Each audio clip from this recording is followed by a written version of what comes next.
Bonjour à tous. Sœur d'Aaron et Imran, voilà deux termes qui sont liés et qui ont valu au Coran l'accusation d'avoir fait deux confusions entre deux généalogies de deux époques différentes. D'un côté, à l'époque de l'esclavage d'Égypte, il y a Marie la prophétesse, qui est la grande sœur d'Aaron et de Moïse, et dont le père s'appelle Amram, ce qui devient en arabe Imran. Et de l'autre côté, à l'époque de la Judée romaine, il y a la Vierge Marie, et dont le père s'appelle aussi Imran, mais le problème, c'est que son nom dans les textes grecs, ce n'est pas Imran mais plutôt Joachim. Alors, est-ce que le Coran s'est trompé entre Marie la prophétesse et la Vierge Marie, et encore entre Amram de la période égyptienne et Joachim Imran de la période romaine?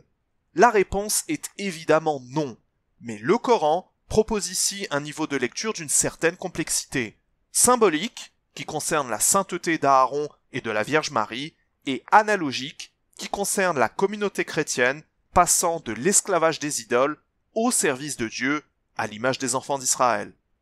Alors, est-ce que le Coran s'est trompé ou a plutôt surclassé ses détracteurs? Eh bien, c'est ce qu'on regarde immédiatement. Commençons par Aaron et expliquons pourquoi dans la sourate 19 au verset 28, il est dit à la Vierge Marie « sœur d'Aaron » et non pas « sœur de Moïse », alors que ce dernier était le plus éminent des deux frères. La réponse est qu'Aaron a été le premier grand prêtre d'Israël et incarne de ce fait la sainteté. Prenons trois éléments dans la Torah, même s'il y en a davantage, et remarquons comme la sainteté est récurrent à cette fonction. Premièrement, le grand prêtre est l'un des deux messies en Israël, il est versé sur sa tête une huile sainte, ce qui lui octroie une petite portion de Saint-Esprit qui lui permet de recevoir occasionnellement des visions de Dieu. Et notons que cette onction sainte, comme le dit la Torah, est considérée comme étant une couronne.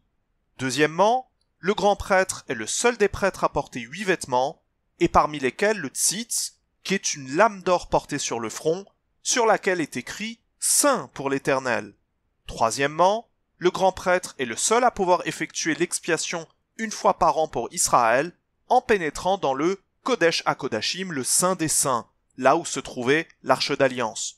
Voilà pour ce qui est de la sainteté du grand prêtre d'Israël, et dont Aaron fut le tout premier. Passons maintenant à la Vierge Marie. Alors on pourrait rapporter tout plein de détails la concernant, mais on va se restreindre aux 3 éléments que le Coran met en avant.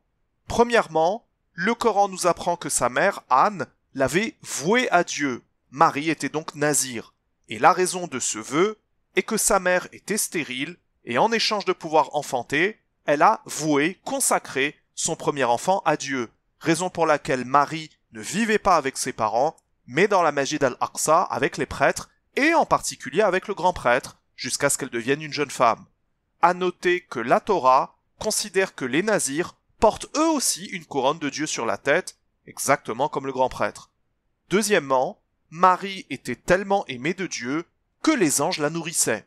Et troisièmement, elle était tant aimée de Dieu parce qu'elle était dévote, c'est-à-dire qu'elle était sincèrement attachée à Dieu, elle priait beaucoup et étudiait beaucoup la Torah pour pratiquer au mieux ses commandements.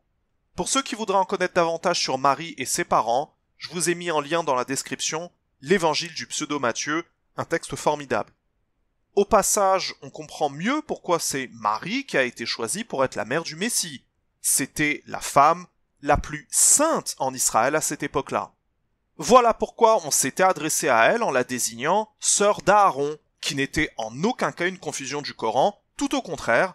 C'est une expression totalement pertinente que son entourage avait utilisée contre elle, car il pensait qu'elle avait trahi Dieu en se souillant dans une relation sexuelle hors mariage, de surcroît en ayant eu un bâtard, tel que dit dans 19-27, « Marie, tu es venue avec une chose scandaleuse », et au verset suivant, elle est encore blâmée d'avoir apporté l'opprobre sur ses parents, qui étaient pourtant des gens pieux. Pour terminer, il est vrai que la Vierge Marie a le même nom que la grande sœur d'Aaron et de Moïse, Marie la prophétesse, et ça, bien évidemment que son entourage l'avait remarqué, ce qui fait que l'appellation sœur d'Aaron est doublement judicieuse, pour la sainteté et pour l'homonyme. Passons maintenant à Imran, le père de la Vierge Marie, mais dont le véritable nom est en fait Joachim. Mais si vous avez déjà lu le Coran, vous savez que ce texte permet parfois de renommer ou de surnommer des personnages. Là encore, prenons 3 exemples, même s'il y en a davantage. le père d'Abraham s'appelle Terach, mais dans le Coran il est renommé Hazar. Le premier roi d'Israël s'appelle Shaoul, mais dans le Coran ça devient Talut. Et le roi de Perse, Cyrus le Grand, est surnommé Dhul-Qarnayn. Ça prouve que le renommage de Joachim en Imran n'est pas une erreur, mais bel et bien volontaire. Reste à comprendre pourquoi le Coran a fait ça. Et la réponse est que le Coran va proposer des analogies et symboles. Ça apparaît très clairement dans la sourate 3 verset 33, verset dans lequel apparaît pas moins de 4 pères, dont 3 symboliques. Dieu a choisi Adam, Noé, la famille d'Abraham et la famille de Imran, de préférence à tous les peuples.